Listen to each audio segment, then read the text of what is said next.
Hello hello guys good morning. यो चाहिँ माथि गोर्खाको सिरानको टावर है। अनि यतापट्टि चाहिँ ठ्याक्कै माथि देखेछ नि गाइज, यो चाहिँ गोर्खा दरबार है। दरबार माथि मन्दिर के मन्दिर डाँडाको कालीको मन्दिर। अब यो चाहिँ यता छ आले भन्ने ठाउँ रहेछ। गोर्खा बजार चाहिँ ऊ त्यहाँ है साथीहरू, त्यहाँ गाइज गोर्खा बजार है। यहाँ घरहरू टक्क छ त्यतातिर, यतातिर यस्तो घरहरू छ तर मान्छे छैन। यता हेर्नुहोस् राम्रो राम्रो घरहरू छ तर मान्छे छैन। बाटो राम्रो छ, गाडी छैन होइन गाइज। के गर्छ गाउँघरतिर फर्केर टक्क गाउँघरतिर बस्ने हो अनि टक्क खेतीपाती गर्ने हो। सबभन्दा बेस्ट जिन्दगी चाहिँ गाउँमै रहेछ क्या साथीहरू। अब होइन हेर्नुहोस् पुरै तलबाट हुसु लगाइसक्यो। यो हुसु है, हुसु कुहिरो हुसु लागेको है गाइजहरू। हेर्नुहोस् हेलो, म चाहिँ यता ड्युटीतिर हिँड्दै हो होइन गाइस। पुरै के भन्छ हुसु चाहिँ खतरा लागेको छ है हुसु। अब एकदम अब जाडो सिजन चाहिँ बढिसकेको छ धेरै। अब हेर्नुहोस् लास्टै जाडो बढेको छ है। तर बिहान यस्तो हिँडेर काममा जाँदाखेरि चाहिँ जाडो पनि खासै नलाग्ने रहेछ। गर्मी चाहिँ महसुस हुनुहुन्छ है। त्यो कता भएर कुद्नुहोस्। हेर्नु अब यहाँ पुरै हुसु लाग्छ है। हुसु कस्तो हुसु लाग्यो तलतिर हेर्नु।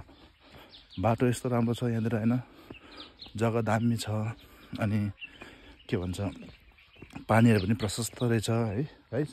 खेती किसान गर्नलाई चाहिँ पानीहरू एकदम खल्छै पछि पानी रहेछ क्या यो ठाउँमा चाहिँ। तर हाम्रो गाउँतिर त खासै त्यस्तो पानीहरू हुँदैन होइन गाइस।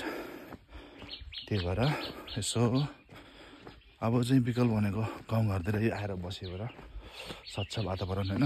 हेर्नुहोस् अगाडि फुलहरू कति दामी हेर्नुहोस् है। टक्क परेको फुलहरूसँग रमाउँदै खेल्दै हिँड्नुपर्छ गाइज। अनि यो चाहिँ हाम्रो काम गर्दैन बाटो। यता हेर्नुहोस् पुरै बाँसहरू पनि रहेछ है, बाँसहरू पनि रहेछ।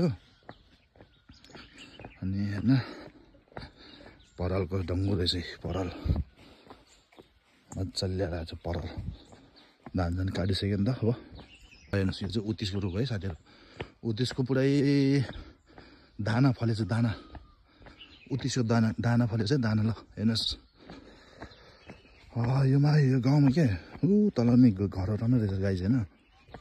ल गाइज हेर्नु न यहाँ घरहरू टन्नै रहेछ है। कतिवटा घरहरू नि लगभग के अरे 10-12वटा जति घर रहेछ। तर के गर्नु मान्छे भनेर एउटै देख्दैन म गाई, एउटै मान्छे देख्दैन। हेर्नु न घरहरू कति धेरै छ है तर मान्छे देख्दैन क्या यो घरमा। मान्छे चाहिँ गयो कहाँ भने के हेर्नुहोस् त यत्रो घरहरू छ है बाटो मन्दिर। तल हेर्नुहोस् अब तलबाट पुरै हुसु उठेर आइसक्यो। ल हेर्नुहोस् जाडो महिनाको हुसु बादल आयो जस्तो हेर्नु न कस्तो दामी देख्छ नि है। माथि प्लेनमा चढेर हेर्दाखेरि चाहिँ मुनि यस्तो देखिन्थ्यो क्या हामी पहिले, यस्तै देखिरहेछ गाई चाहिँ है। ल हेर्नुहोस् मान्छे चाहिँ कहाँ गयो भने क्या यो गाउँको घर टन्नै छ, मान्छे एउटै छैन। ल सब परदेशतिर गयो होइन गाइज। ल गाइज बाई।